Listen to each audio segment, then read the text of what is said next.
ಗುರು, ಇದಂತೂ ಸಿಕ್ಕಾಪಟ್ಟೆ memorable moment. Gorilla ಕಾಣ್ತಾ ಇದೆ ನೋಡಿ ಅಲ್ಲಿ.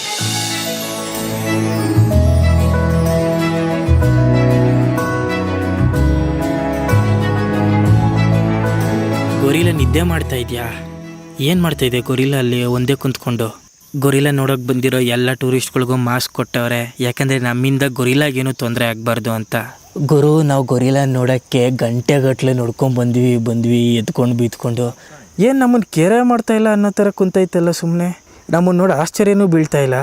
ಗೊರಿಲ್ಲಾ ಡೋಂಟ್ ಗಿವ್ ಎ ಶಿಟ್ ಅನ್ನೋ ಥರ ರಿಯಾಕ್ಷನ್ ಕೊಡ್ತಾ ಇದೆ ನಮ್ಮನ್ನು ನೋಡಿ. ರಾತ್ರಿ ಎಲ್ಲ ನಿದ್ದೆ ಮಾಡಿಲ್ವಾ ಗೊರಿಲ್ಲಾ? ಗೊರಿಲ್ಲಾ ನೋಡಿ ಸಿಕ್ಕಾಪಟ್ಟೆ ಖುಷಿನೂ ಆಗ್ತಾ ಇದೆ, ಆಶ್ಚರ್ಯನೂ ಆಗ್ತಾ ಇದೆ. ಗುರು, ನಾವು ನೋಡೋಕೆ ಬಂದಿರೋ ಅಂಥ ಗೊರಿಲ್ಲಾ ಆಫ್ರಿಕಾದಲ್ಲಿ ಬಿಟ್ಟರೆ ಇನ್ನೆಲ್ಲೂ ಸಿಗಲ್ಲ. ಫಾರಿನರ್ಸಲ್ಲೆಲ್ಲ ಅಮೇರಿಕಾ, ಕೊಲಂಬಿಯಾ ಇಂಥ ದೇಶಗಳಲ್ಲೆಲ್ಲ ಝೂ ಅಲ್ಲಿ ಇಟ್ಟಿದ್ದಾರೆ ಇಲ್ಲಿಂದ ತಗೊಂಡೋಗಿ. ಆದರೆ ಝೂ ಇಂದ ಆಚೆಗೆ ಕಾಡಲ್ಲಿ ಗೊರಿಲ್ಲಾ ನೋಡಿ ಫಾರಿನರ್ಸ್ ಎಲ್ಲ ಆಶ್ಚರ್ಯ ಆಗ್ಬಿಟ್ಟವ್ರೆ.